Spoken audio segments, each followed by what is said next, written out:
many of these practitioners and people that are here today and elsewhere are, as we can see and touch and feel around today, have very strong, positive, more than good, exemplary practices, which, and I think that one of the challenges is for all of us, is how that moves into the next stage of being more widely appreciated and of course then accepted into people's day-to-day practices.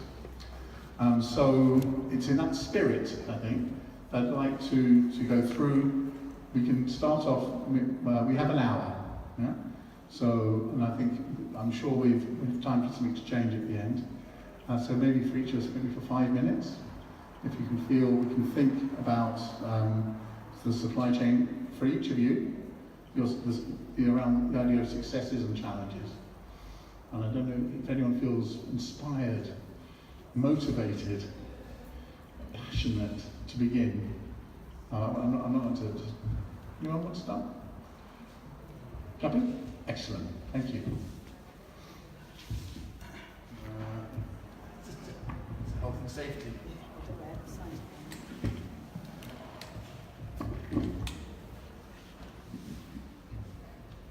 I am Kapil from India, working for promotion of organic farming since 32 years, 87.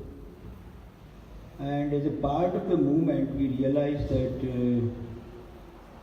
we need to create a market for the organic produce. And farmers need to grow cotton, being an important cash crop. So need to find market for organic cotton too. We initiated the first domestic outlet of organic food in Gujarat, and it is working since 20 years. And we work on the challenges, wherever is the challenges.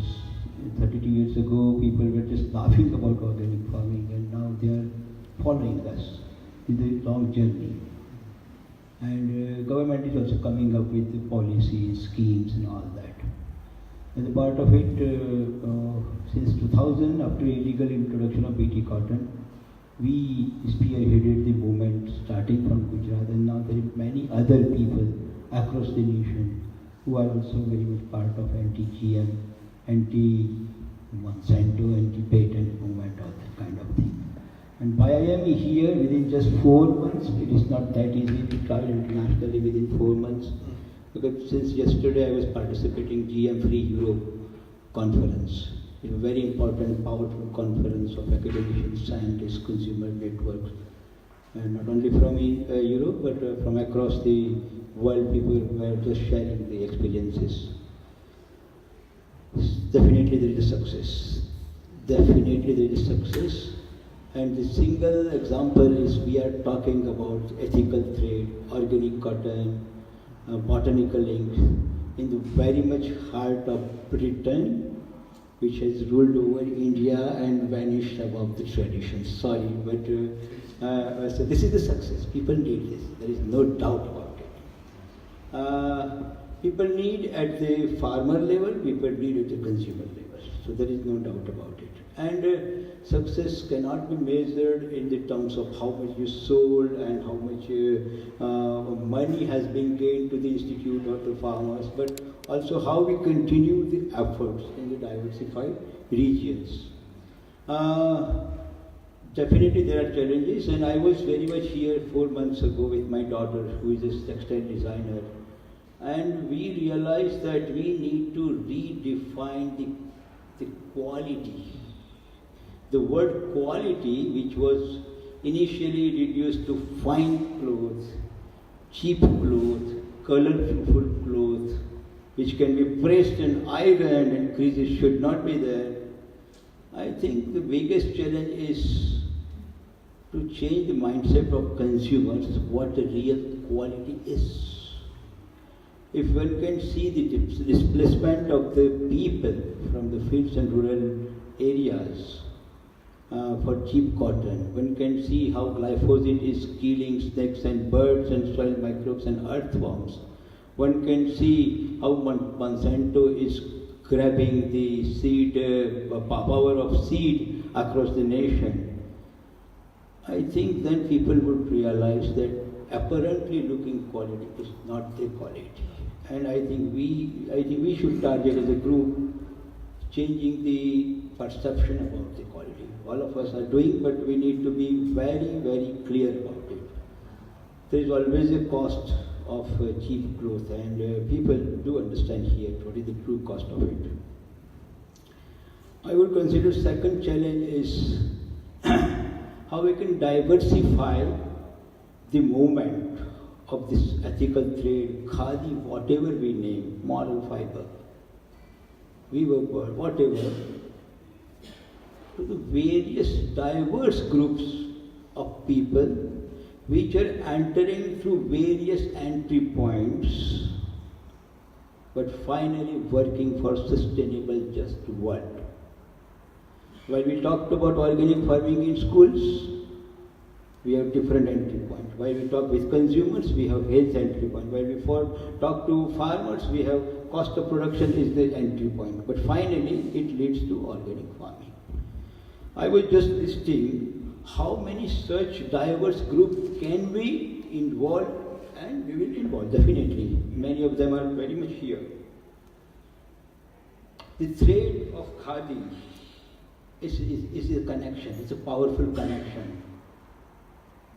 Not only with organic farming, but I wonder why soil association, or how we can involve soil association with this group who has worked for organic cotton and soil, organic farming and cotton and soil all together since 1940s. Yeah, they were one of the pioneering people in organic movement of the world and Europe and UK. And how we can, it's their concern, Anti-GM movement is a very powerful movement in the Europe. They are leading, and while we are talking about organic cotton, deshi cotton, non-GM cotton, where are those people? Like that, people like Friends of the Earth, maybe Greenpeace, Pan Pesticide Action Network of UK, they were working against glyphosate, and we are alternative for the technological alternative, marketing of alternative for the products produced without glyphosate, Roundup. Health and toxin related, democracy. Finally, we are democratizing the whole decision-making process, control of the people over the resources. This is what we are doing for, what this real khadi has given. The ethical fiber we mean cannot be restricted to just design, finish. I am not very much, I am not at all, please don't take it otherwise that I am against it. It is very much part of it, no doubt about it. But we need to open the new avenues where people are very much working for it. How can we invite them to this door or this door or this door, but in this hall? Come on. And finally, what a sustainable world. The whole organic movement is not just ecological movement, it's sustainable world movement, sustainable development movement. Craft, those who are associated with Gandhian thinkings, social and gender issues, who are the producers? And those working on gender issues should be a part of ethical trade movement. Employment, patents. I met yesterday a woman, I think she is based in UK, and she is no IPR on life forms. And there's a huge network of people, they are fighting with the judiciary, they are making impact with the policy makers. And they all are for organic cotton, they all are for ethical fiber. Botanical links, consumer movement, true cost movement. I met a woman 4 months ago, and she is now executive director of IFOM, Louise. And in Bonn, they are running a movement that there should not be cheap cotton clothes shop in the newly built station in Bonn, because they don't want cheap cotton in the city. And they are cooperating. We have seen they are cooperating at individual level. Climate change people, small farmer movement, everywhere, globally, people are small farmers are committing suicide, here, there, everywhere. And there are people who are there to conserve the small farming as a profession. Water conservation, people working for charities in poor countries, I don't like the word poor, food security and hunger. I think all are the it's not that you don't know this, but I'm just listing, at least we can find 25 other groups who have similar concern, which we talk about, and we can spread the word. Khadi, ethical fiber, is a powerful connection for a sustainable, just, environment-friendly, for livable for the next generation kind of world. I think this is, I see, is the biggest challenge. And while we talk about quality assurance, and it's also a very important subject, while we talk about certified standards, all of us are working for the alternatives. In agriculture, in health, in education, in textile, in pharma, in medicine, in health issues. Same is about the quality assurance. I see in organic movement, in fair trade movement, in this too, we need third parties, someone paid across the nation, outside the nation, to certify the product. Why? We need to have a paradigm shift about quality assurance too. We need to build connections, traceability and transparency. I like this presentation. Our consumer base should know the producer, and we don't need any third party who is a paid staff, and sometimes it makes the whole system corrupt, as I saw the presentation of one company who are probably the second largest chocolate selling company in USA. They initiated the fair trade certification, and now they talk about no certificate because they know what has happened to the fair trade certification. So let us see that we don't just see the experiences of the world, globally, organic food, farming, how businesses has captured all the things, how the fair trade is, what is happening in the fair trade movement, and finally what is happening with the cocoa farmers in the name of fair trade. So after having this experience, even the ethical trade movement we should ensure that it should not also fall into those kind of things. And for those purposes, we need transparency, good hard connections, producer-consumer network, small enterprises. Even big, if Monsanto comes up with the high standard quality organic food and comes up with like McDonald's comes up with a chain of organic food shops across the globe, I'll be happy. No. We don't know that kind of imperial organic movement. So all small efforts being carried out over here, thanks to Phoebe and Isabel, and I know many of them. We all are creating a new world. And I would say that it is we who will have to do this. And we have initiated, like in the organic movement, it is we. Let us ensure that we lead the movement next 50 years, 100 years. Not the business people just coming for the profit should not take the movement. Thank you very much.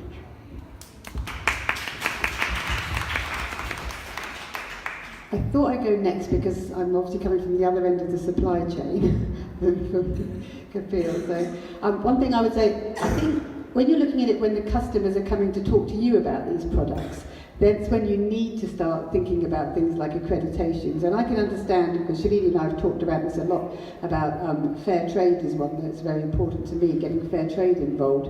Customers, in general, when they see the marks that they know, like the Fair Trade logo, like the Soil Association logo, that does help build trust.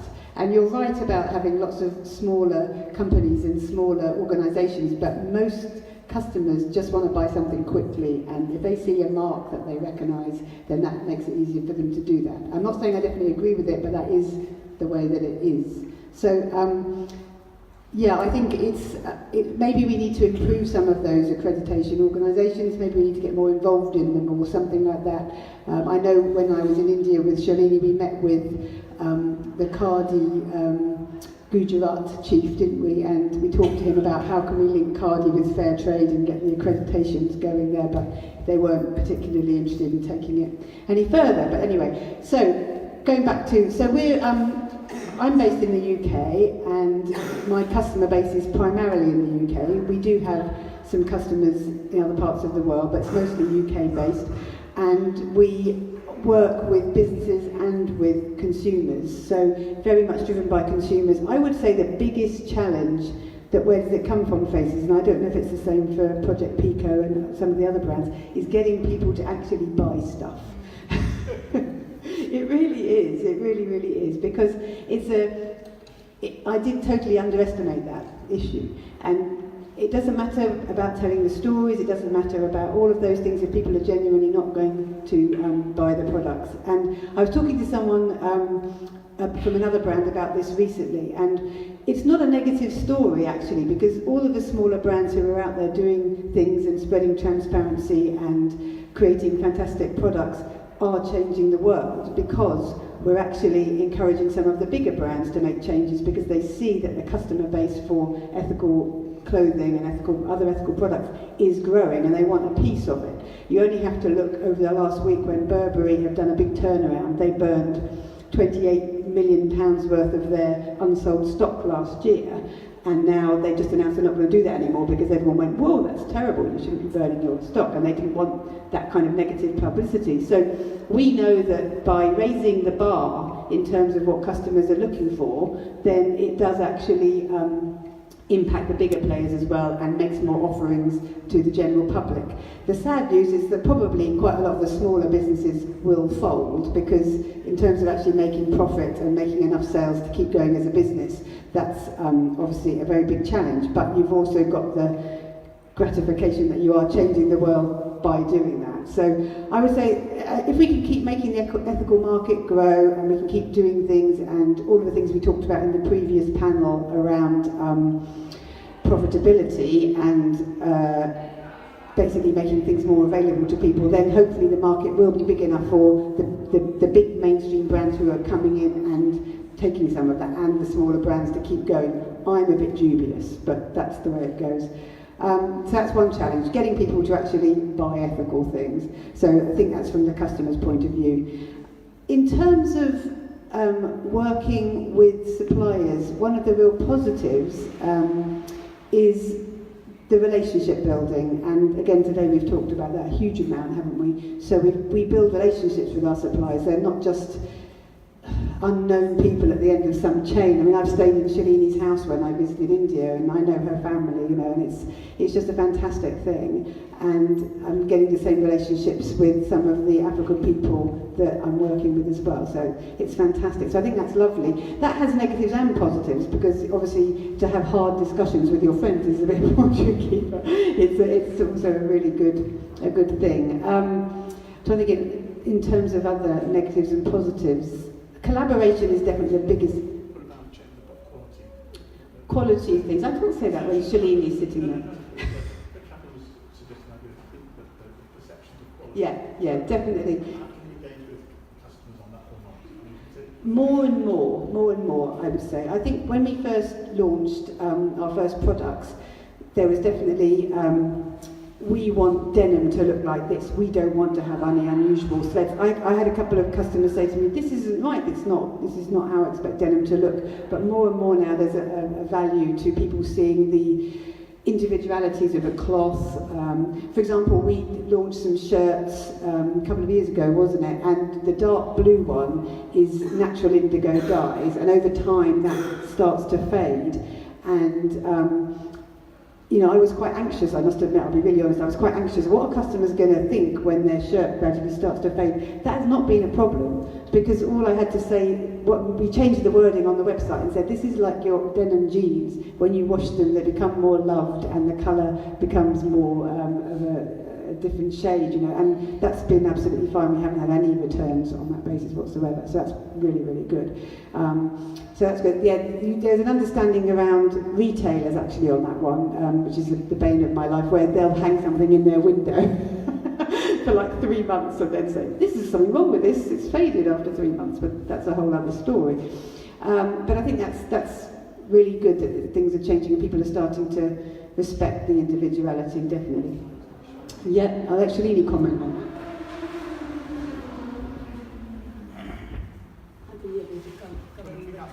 Challenges that Kapil has shared. Sure.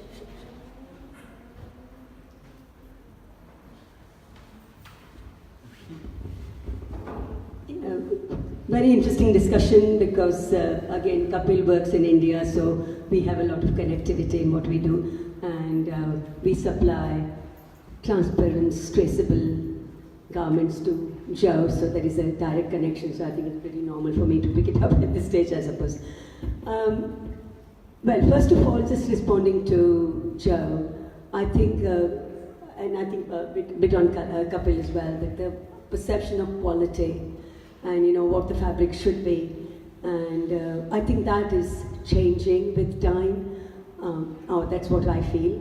With certain kind of markets, like we export in 80 different countries, and we have a niche market everywhere. And most of the buyers who buy from us, they understand that there is a defect for effect, or that is something that is the beauty of handcrafted fabric. The colors, we don't work with the mills, so the fabrics will fade at certain time, but that is something. And the other thing that we always talk about is that if they want any kind of a repeat production, we said it is a limited edition, because we can't completely replicate when you have a naturally produced cotton, hand-spun, hand-woven, dyed, hand-dyed. So obviously you can't make the same thing, but rather than making that as a negative, we use it as a positive, saying that this is something that you make it once. We can't 100% guarantee that the second lot is going to be exactly the same. And I think that has worked so wonderfully. So many times it is explaining the story. I mean, I spend every day probably hours emailing my buyers or potential buyers about all these little things, about the seasonal thing, like say in monsoon we can't do certain kind of a printing and dyeing, or in a certain seasons we can't do this, or certain times the supply doesn't come through, or all those kind of aspects, or the width of the fabric, because that is based on the size of the loom.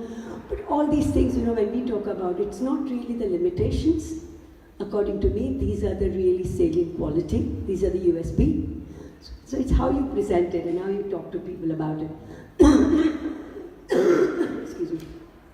So many times working with the buyers or potential buyers, there is a lot of education that goes on, and it is just sharing the information, sharing it honestly, sharing it truthfully, and I think that is where many barriers are broken, and that also educates the people.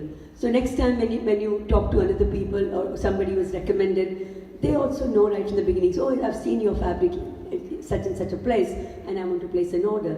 And that makes my work easier, because those people understand what I'm talking about. One thing I think that Kapil has said, I completely agree, and is how these, I know people don't have a choice, so I just use that as a proviso. But people, when we export, they always want to see a label to hang their conscience. You talk about organic, you talk about fair trade, you talk about GOTS, you talk about this. And most of those kind of certifications don't really help our artisans and our farmers, because it doesn't really do anything to us. And many times it is so expensive. Like Joe said, that we tried to get the fair trade. No way, because khadi fell between three stools, and none of the qualities would sort of match any of those things. So sometimes we feel that these kind of certifications, of course it has a value, of course it has a kind of a layman's, as I say, layman's hanger to put their conscience on, but they don't really work. So maybe there is some potential there to have a kind of a meaningful and really useful kind of a certifications. Many times we said that we don't, if you trust us and this is what we are doing, these are the processes, these are the transparency, and you buy from us. Because otherwise, it's too expensive sometimes for people like us to really, especially we work with small organizations, how many of them are going to go and get the certification done? So that is a big, big issue. Buy your money, exactly. Nobody can do that. So these are the challenges that I find. The other one, big challenge that everybody's talking about is scalability, especially with handcrafted fabric. Everybody's talking about, oh, how can you scale it up? How can it be done? Now, I have 2 or 3 responses to that. One response is that we have not really worked with cooperatives, even in the way we should have been. That the cooperatives do need new technology, new way of working, new way of understanding, new way of giving the work. Putting new machinery in, putting new, all technology. I'm not even saying big machinery and all that. Second thing is that we haven't made this profession of spinning and weaving or working with hands very exciting. So the children of the spinners and weavers don't want to go back to it. And I think that is a major, major problem. Part of the reason is also racial, because so many of the spinners and weavers are from the low communities, and there has been a little bit of all of that differences. And somehow it has not been made exciting enough for the second generation. If the younger people had joined in, probably the scalability wouldn't have been that much of an issue that is now. So what do we do? How do we make it exciting for younger people? First of all, we got to respect the artisans. Maybe give them more of an identity, give them more of a uniqueness of what they do, which is probably not happening as much as it should be. And once people get that identity, once they get the respectability, and then along with that goes the higher pay, higher presentation, higher profiling for them, and I think all of that would change it. So that is one response, that we really need to respect the artisans who are already working, and getting their generation, next generation, to get geared up onto it. Second thing is, I have found through my work with various charities that there are still large number of people who can really be helped by having women, especially, having a little charkha at home and earning. But these cooperatives at the moment are not really reaching out to them. They have their stagnant kind of a group of spinners and weavers that they work with. They don't really want to explore anything else. And there is and this is where we are coming in. We are setting up new clusters where we go to the second layer of community and get those people in. For them, even to get 300 rupees a day is fantastic. And we are trying to work with all of them. So getting the next level of people coming in. So that is the second thing about the scalability. Of course, there is talk about solar charkha and all that, but there are still, the jury is out about how much technology one can use, or whether it's technology, higher level of technology, or more people. And those, I think, once we do the trials and errors, we will be able to find out. But I personally don't think that these are something that are no-go areas. There is a potential of doing that. But more than anything else, as I was mentioning in one of the morning sessions, is that this is not just an Indian thing. This is what I believe. Khadi is just an example that has been successful in India. I don't see any reason why it will not work anywhere else. Once we have a setup, and once we have that kind of awareness generation of people, awareness generation of people making a fabric for themselves, or I was so impressed with Janine's work here that she teaches weaving, and there's so many people who come and do it. Why can't we make it as a kind of a routine thing that people come and make the fabric maybe 3 hours a day or something over the weekend? So I'm so sorry. We have to make it into an international level.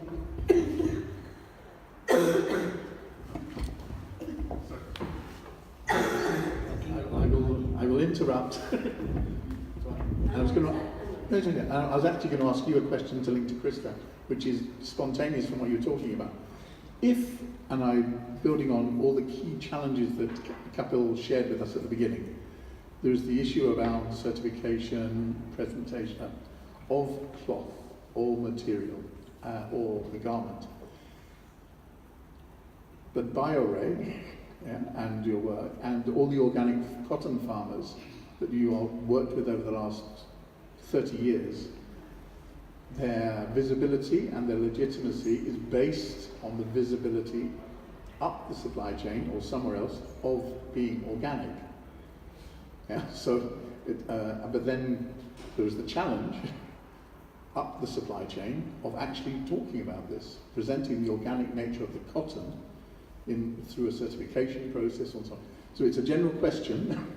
Are the challenges that bioRe face, and Kapil and the organic farmers, cotton farmers that you work with face, are the challenges of the supply chain not being able to make their organic cotton so visible? Or the question coming back to Shailini and Joe, and of course and you, John, as well, about how do you make the organic or the sustainable things visible in a way which can communicate the roots of the process. So I'll maybe begin with Christa and then continue.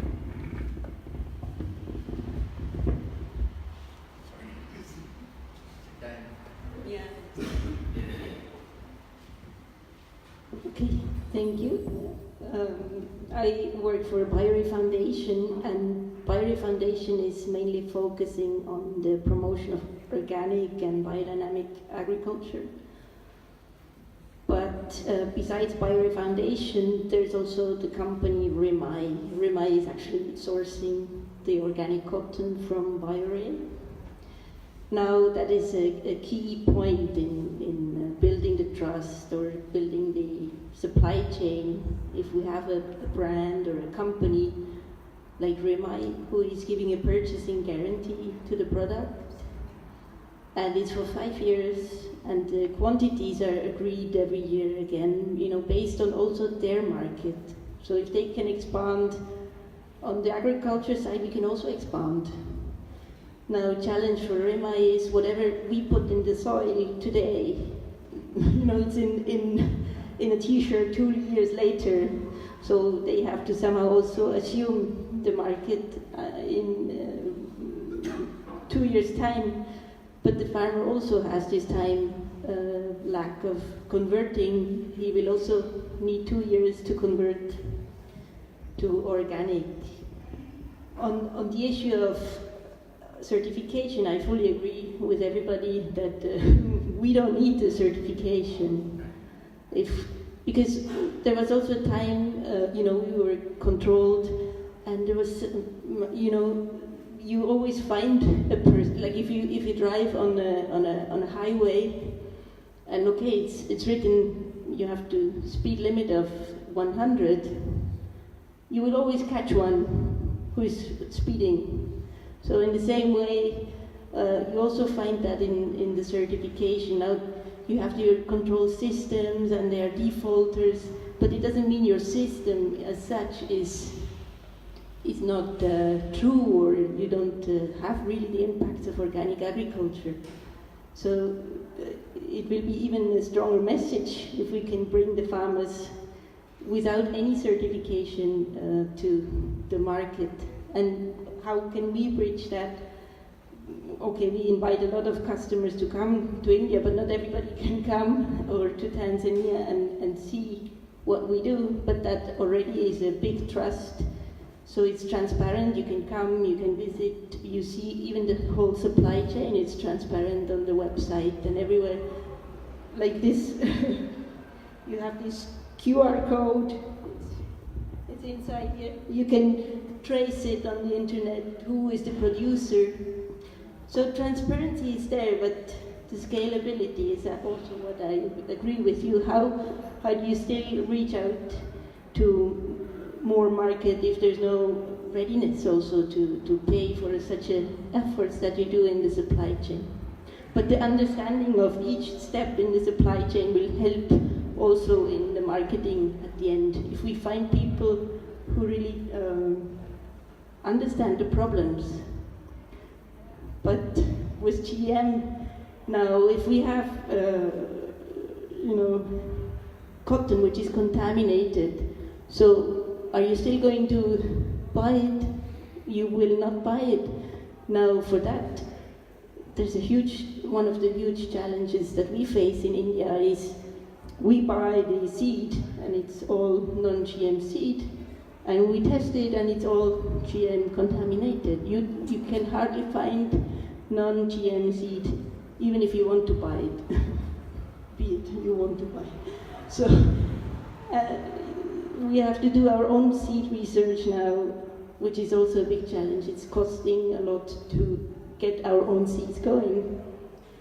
And then to popularize it with the farming community, okay, it is a process, it's participatory, we can engage them in the process. But then it comes again, it's really hard in an environment where it's 95% or even more GM to produce 0% organic, true organic cotton. And it goes even beyond that, which has maybe not so much to do with the fabric, but with the testing. Like you hand in your samples for GM testing in one lab, it's clean. In the other lab, they find some contamination. So there's even no rule exactly how to measure it. And the organic rules like the certification and all, it doesn't give you any limit also. It's just 0%. It's just not allowed. So you cannot have any contamination in that. I could go on in this whole discussion still more. But what I try to say is that the challenge is, okay, everybody's asking for organic cotton, and the impacts are much more if we can really develop the soils and create the biodiversity. But we are stuck with some totally different, issues. We are stuck on the seed and the contamination level and these things, rather than to see really changing the ecosystem of a whole village or a whole area. That is really what we would like to do. Yeah. Can I just not interrupt? Ooh, this is getting fun. Yeah, I can. So, what strikes me when you are showing inside your jacket to the barcode, which is what Joe's principle is as well, and I assume some of your relationship with your clients, your customers, it's about transparency and accountability, and dare one use the word truth? Dodgy, but anyway, but actually being transparent and talking about the reality of where things come from. Yeah. So people are aware of the challenges of organic. People are aware of the challenges of maintaining that. And so if people say, it's all fine, it's people could mistrust that as well. So I think maybe one of the fundamental principles that we're taking forward is to do with transparency, accountability, honesty, and speaking about the real world, which is what you began with, Kapil, I think, which is very important. So I'm not sure if one of the key threads coming through a lot of what people are doing is about building that trust. Now, how that gets translated to work with the so-called customer, and that can be at each level of the supply chain. It's not just the end garment producer, but I'm sure, Shailini, people say, now, is that cotton organic? And so on, every day, And so it's how that is dealt with. So I'd like to just ask that, how you feel you can deal with that challenge a bit on the day-to-day beyond the labels. Is that right? John, do you want to? You don't have to, about how you relate to your customers really, and talking about the supply chain and where things come from, as it is, let's say, as opposed to... And isn't it whether you can convince your market, it's about reputation, ultimately. So if you can build a reputation through transparency and honesty, all those words you've used, that enables you to have a reputation, and that is going to build your market share. That is how the word is spread. Yeah. When we talk to each other, and we have a product that we like, we talk about it, and it is the reputation of that product which expands it. Sorry, I'm interrupting. That's what I'd like to hear from the panel in a way. Can we build a reputation, whether it is the farmer's reputation having non-GMO GM seed, right through to the certification, if you like, however you describe it, to the products that Joe and others are selling, Reedy and so on are selling. In my opinion, one of the key ways to actually challenge the companies like Monsanto and Bayer, apart from, if you're a farmer and you've been poisoned with cancer from glyphosate and you get $300 million of compensation, that's great, because it was great to see Bayer's price collapse a few weeks ago because of that.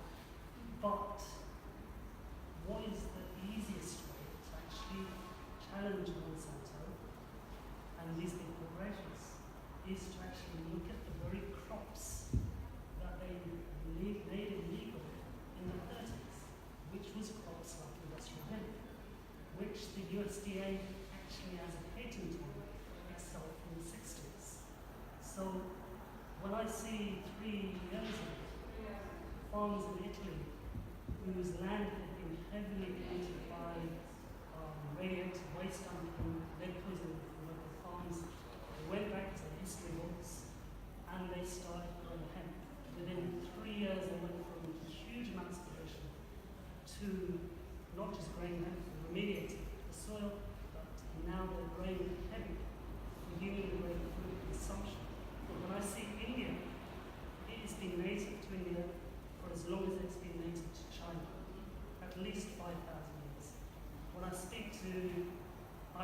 doctors in India and says, why are you talking about ashwagandha when you should also be talking about cannabis?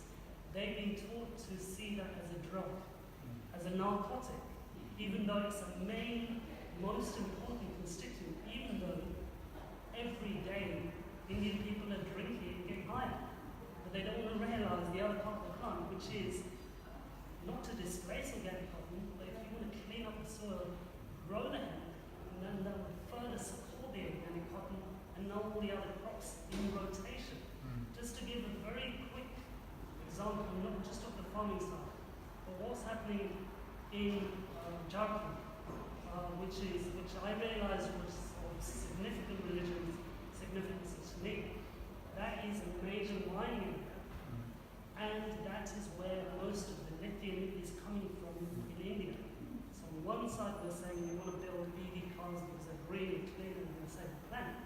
On the other side, no one wants to look at the supply chain, which is going all the way back to slave labor of 10-year-old girls and men and women to dig up minerals. That land should be not used to make EV cars. It should be acquisitioned for the local farmers. They say, we do not want to dig up the soil because then we've dug up 100 years of carbon capture.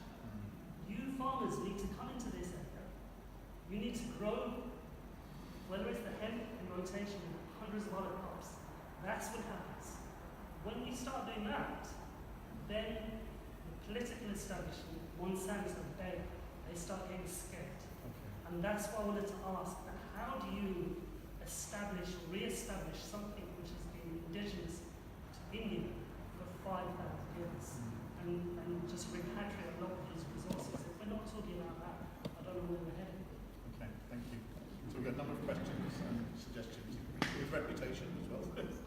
Yeah, I think that the reputation is,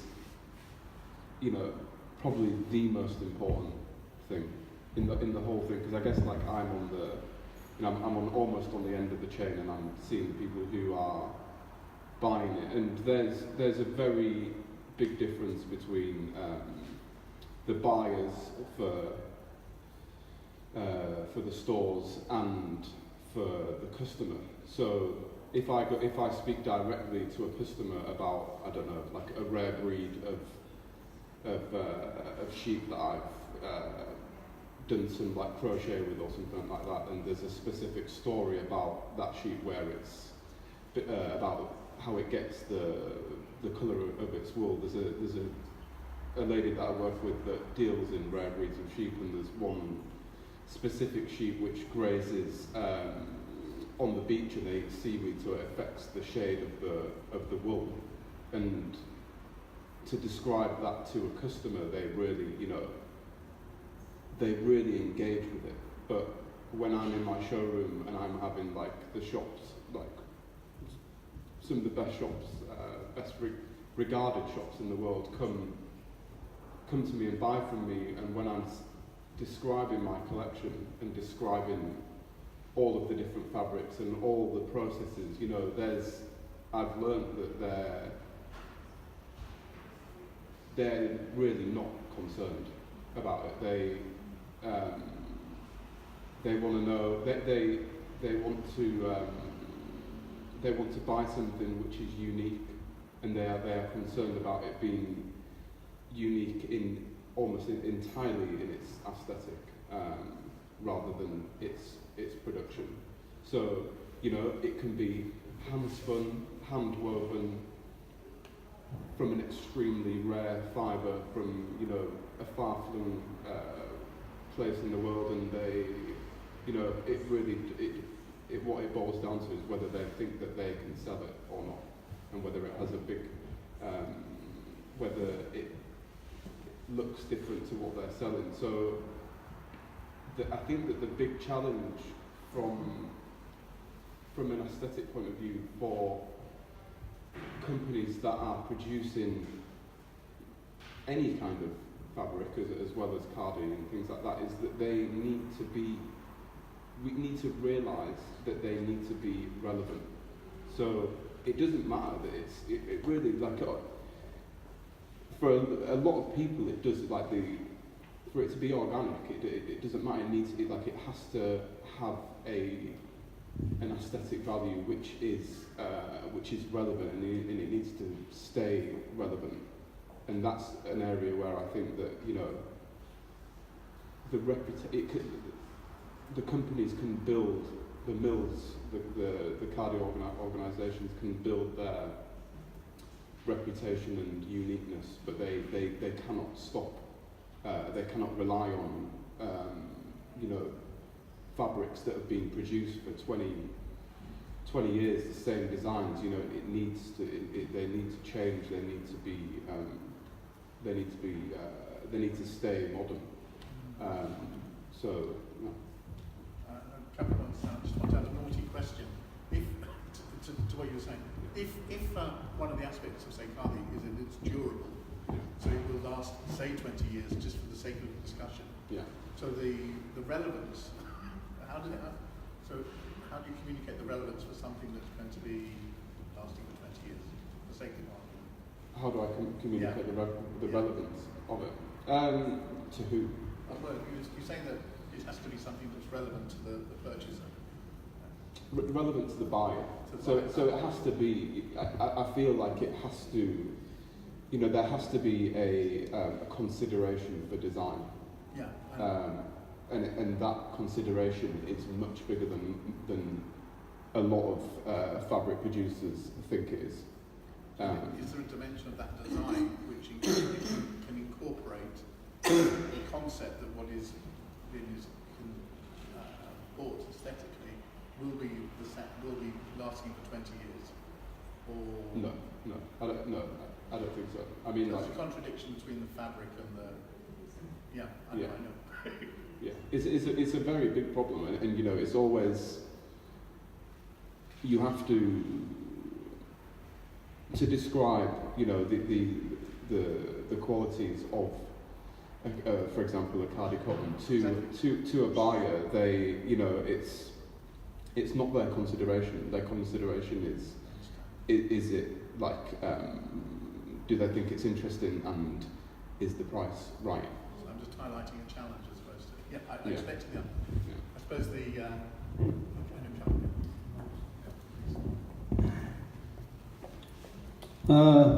While I say that we should find alternative to certification, it doesn't mean we should find alternative to quality assurance.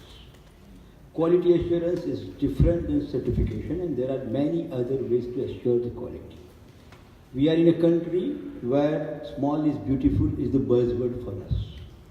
And sometimes growing big and finding external certification agency may lead us to poor quality.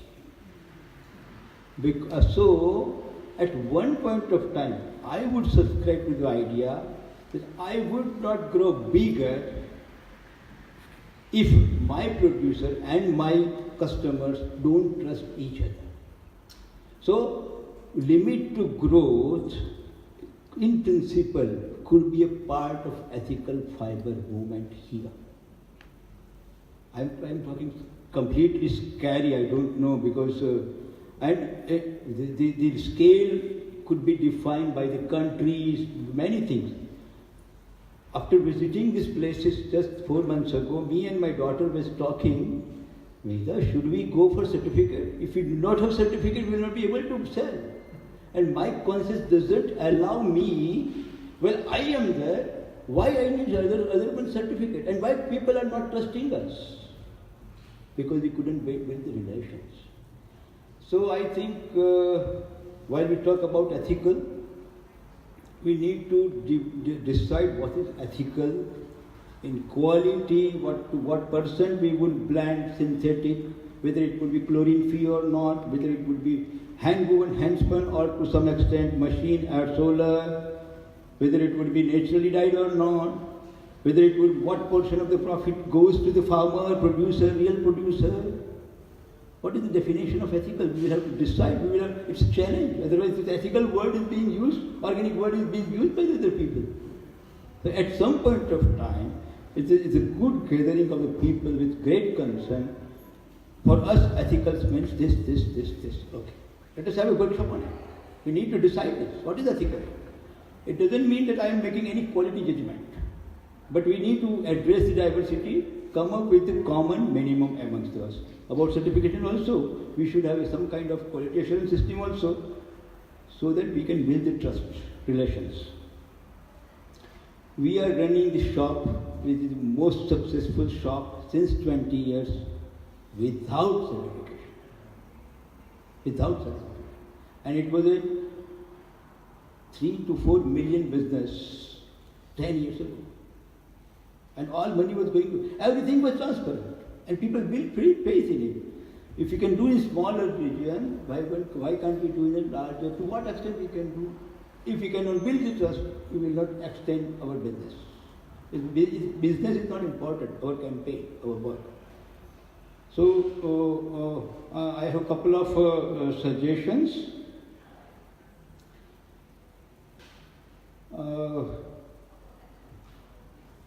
Retailers and staff of the retailers is the best educated for us. I cannot reach to everybody. Can we have a planned program to identify some retailers who have faith in this kind of movement? I am sure there are people. Train them and see what kind of quality assurance things can be conveyed to consumers. I cannot go to each and every customer. But how can we translate this concern to the retailers? And retailers are the people. So we need to work upon it, one thing. Secondly, we need to have good networking about the issues and problems. She is telling us that they are not finding quality seeds, non-BT seeds, and we are producing it. Farmers are producing it. And we can train your farmers to produce yourself, the non-BT hybrid seeds, if it is possible. If you like it, parental lines, male, female, you must be doing this too. But why the whole seed business be also a part of the business for the farmers? Why should we rely on someone else? Yeah, you can do. It's not that we are the only resource agency, but let us have a completely different thinking. Thirdly, I would say we need to come to some kind of clarity about managing diversities among ourselves. And fourth thing is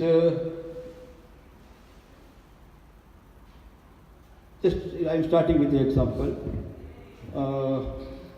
2 years ago, someone called me saying that you are working for the organic farmers. Can you connect me with 2,000 organic cotton growers, and we will buy everything, all organic cotton. It's too big, 2,000 farmers. I said, how much premium you would give? 8%. For 8%, farmer will not go from GM or chemical cotton to organic cotton. Find about it. And while we have just found the costing, paying 30% to the organic cotton grower doesn't increase more than 5 or 10 rupees on a shirt I am selling. It doesn't make any difference. In cotton value chain, there is too much of other costs involved. So paying 30% premium is not at all a problem. Why the big companies are just limiting their premium to 8 and 10%? This is unethical. So I think we need to be clear about some things. So clarity, targeting the retailers, and networking should be our real follow-up programs. Thank you. Thank you very much. To be provocative, this may not make me many friends, it sounds like certification is a form of communication. And so therefore, if it's not a good form of communication with customers, I think what we're all talking about, building on what Lawrence was saying, is about communicating the reputation of the cloth. You mean quality assurance is the formal communication, or I think certification has become a form of communication. Formal. Yeah, a form of communication. But quality assurance is fundamentally important, so I'm not disagreeing at all. So I think we have to finish fairly soon, and it's just like, how do we deal with this issue of communicating the reputation? And I know there's different ways of approaching that, and maybe, Joe? put their hands up as well.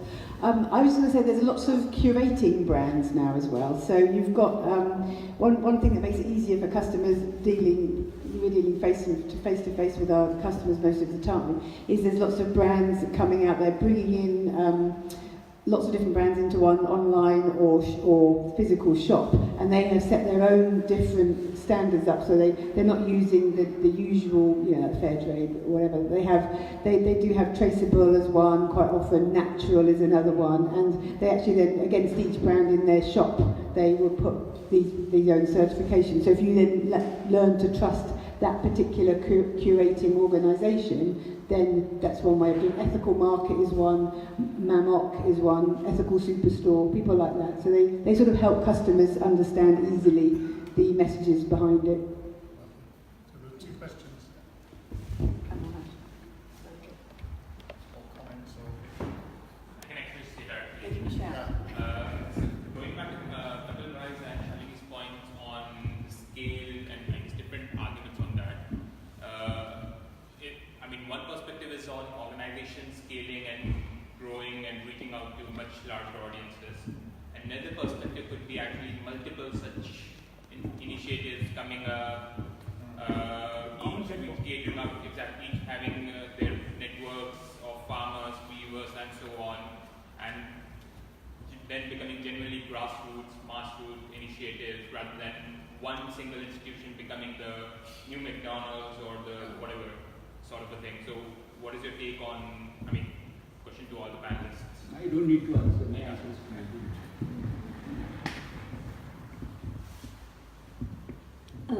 I think the one way of saying it is that we should have grassroots developments in clusters. That becomes a big thing. So small stays small, but then group of small becomes a bigger entity. And probably that is something that especially with handcrafted fabric, when produced in the villages, that is an image that I would like to have, that we still keep the scale of each cluster manageable within the group of villages, but then you build up a bit like, I don't know whether you know, Amul movement, milk movement in India, which has been very popular. And again, that was based on smaller cooperatives in the villages, but then the whole conglomeration that became bigger, and then they had an R&D, they had more research, they had more product development, this, that, and the other. It became one of the biggest milk-producing, milk-selling stuff. So maybe that is just one of the examples, but I think this is answering to your question, and also this is what Gandhian philosophy also stands by, that you have the best results is government, politically and socially, the smaller groups have more autonomy, but then they all become together, become a bigger organization. Answering to Lawrence's question, that at the end of the day, scale do matter. What you are saying about scaling up, scale do matter. Like what bioRe has been able to do with the support of their parent organization and what they could do with 2,000 farmers. It's very challenging, but again, Kapil said about 30%, which bioRe could manage to do because they had the support. And in spite of all that, there have been problems, about the GM and all that. That is where GM is everywhere, so how do you deal with it?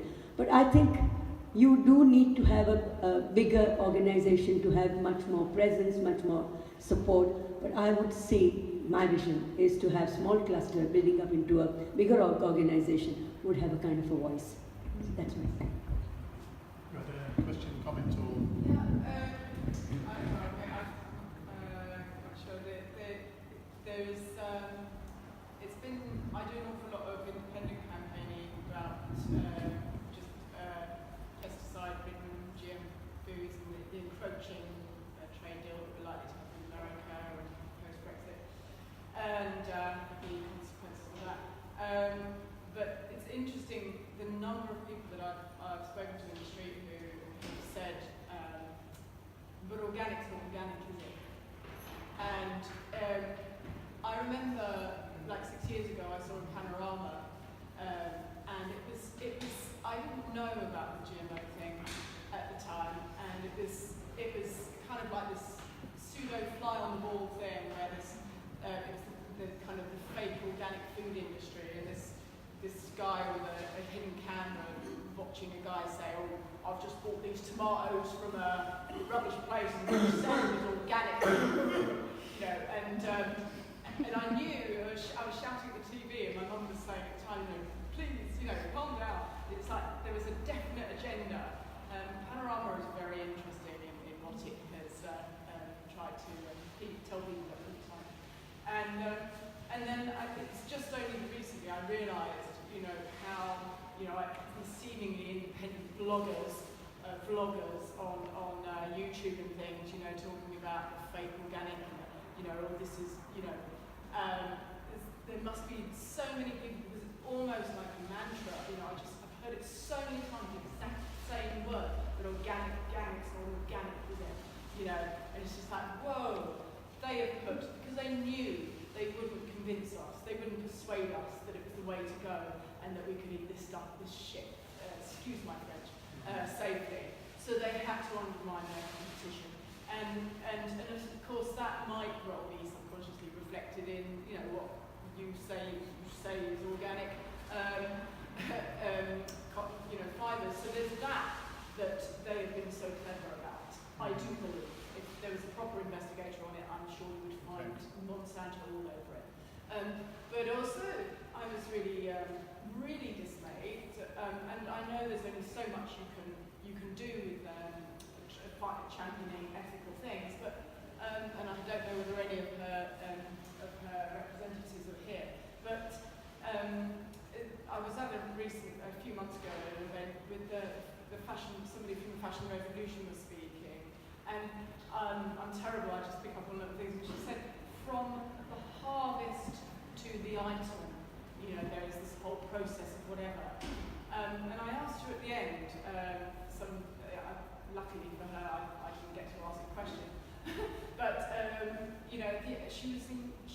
and of course the pressures would be immense on her, but she was incredibly defensive when I said, how on earth can you say, that from the harvest, it is from the seed and from the efforts that are pushing that seed onto people. There's only so much I can deal with, but it was like, that's not a revolution in my mind. You're not starting from there. And surely people like that should have pressure upon them. There should be, maybe there could be a petition started now. I don't know the mechanics of it all, but you just, anyway, I don't know. Sorry, it's not very helpful. Well, no, I suppose what you're highlighting is the challenges that Kapil has talked about over the last 30 years of trying to establish organic cotton farming in India. And it's a massive struggle, and there's all sorts of destabilising approaches and tactics, and because the vested interests are strong. Exactly, which is what bioRe and others are trying to do. It's a big challenge. It's a big challenge, which is why we're having this discussion.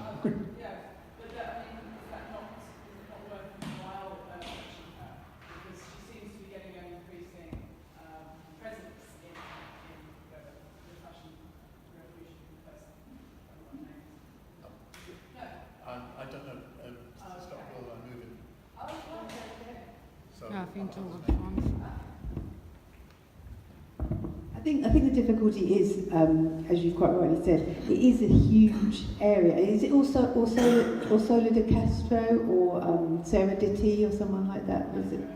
Yeah, because she's the lady who started it all up. And I think what Fashion Revolution has done is highlight the issues, but they don't have all the answers. Of course, they don't have all the answers because it's absolutely, massive, don't you think, to try and find all the answers. So I think what Fashion Revolution has done that is really, really positive is to get people asking the question. Mm-hmm. So I think that's really what I would say that the main strength of it is. But I don't think maybe we can never, be able to answer exactly all the details and promise that everything isn't GM and everything is totally organic and everything, because it's a really, really big area. So I'm not trying to exonerate her, I'm just saying that it's a big issue.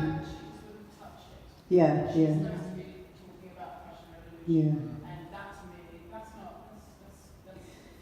It comes back to another thing I think that Sean touched on earlier, is about the sound bites and the trying to communicate things to customers that are really easy, and maybe that's what they're slightly guilty of, is making it oversimplified for people. But sometimes you do. I mean, I was thinking what Andy's question about the shirt lasting 20 years is. There's a guy, I can't remember his name, that has had a really successful marketing campaign on his ethical fashion by saying this shirt will last you for 30 years.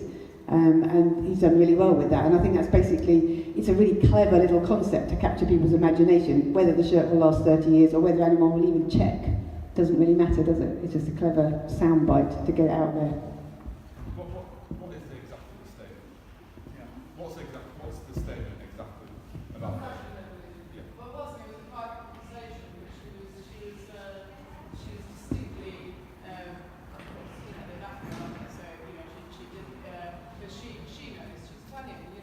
They're very, they know about the food, so she know about the cotton and the fact it was just I allow little things to disturb me. So this thing from the harvest, and she wouldn't allow herself to be. She almost ran away from me, and she wouldn't allow herself to be challenged. And I think, I think it's somebody's responsibility to challenge. So, was there a statement that she did said? make a statement because I didn't get to ask a public question. So what was your question? What was your concern? She couldn't make. But I privately was about with respect to how she would say that ethical fashion starts from the harvest. When it starts way before that, it starts with the seed in the soil and the conditions under which the farmers are and the contracts are.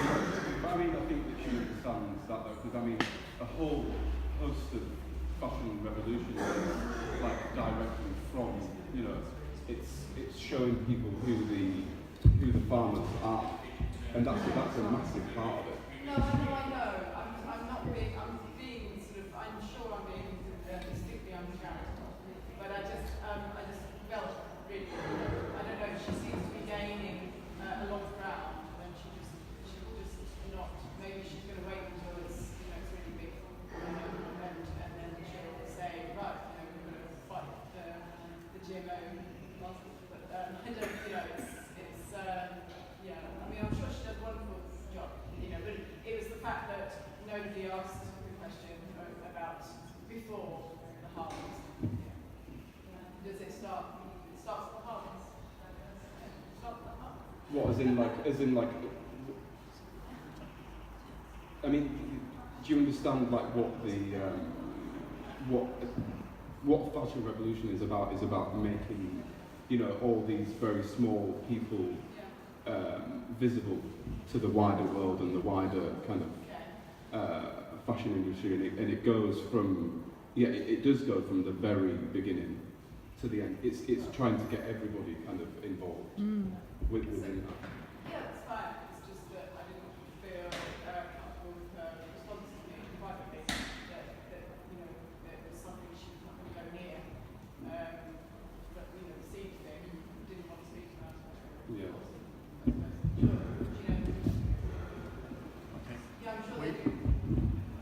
We have less than 5 minutes, as in minus 5 minutes. Shan.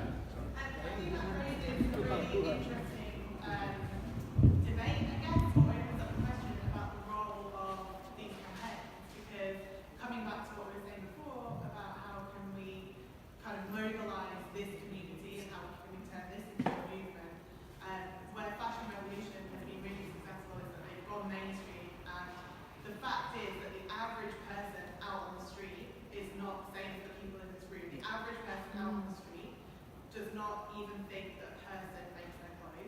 They think that they can buy a t-shirt in Primark or H&M for £3 because it's been made by machinery, because we're told about automation, we're told about all of this, and it really shocks people when they find out that actually that's the person that's being exploited. So what they've done really well is visually and in a very short, snappy, who made my clothes hashtag, opened up to everybody on the street the fact that people are involved in the process. Yeah. What they haven't necessarily done is gone that step further and taken it down to the level of GM crops and things, but that is so far removed from where the average consumer currently is in terms of their mindset, that that's the way it is. So it's not necessarily on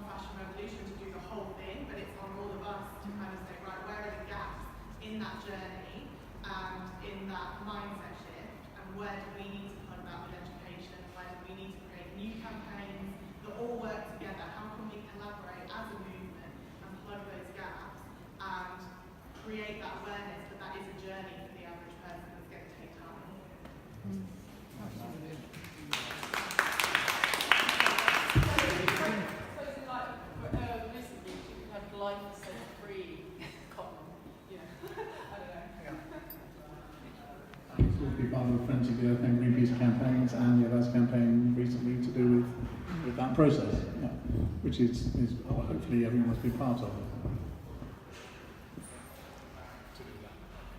We have 5 minutes, so I don't know if anyone wants, the 4 panelists left. 1 minute? With respect to others, I think Kapil began us with a whole range of wonderful summary of the key challenges, and you want to I would not sum up, but my opinion about it. Okay. I'm too small to sum up. It's okay. I came over here from Berlin to this event simply to appreciate the efforts we are doing. Small efforts are getting gathered under Kishore's and other people's coordination, and we are seeding the future of real new textile industry. And after 100 years, this history will be read by the people. Just see nothing less than that. It is a long journey. Let us be sure that people will need this only. Nothing else. People will need organic food only. People will need ethical fiber only. And the khadi, you name it or not, in future, the only one thing will survive. It's a long journey to go. Let us ensure that we don't corrupt the seed. And we may not see the whole banyan tree growing out of this seed in this generation, but we should not allow any GM contamination to our seed. Thank you.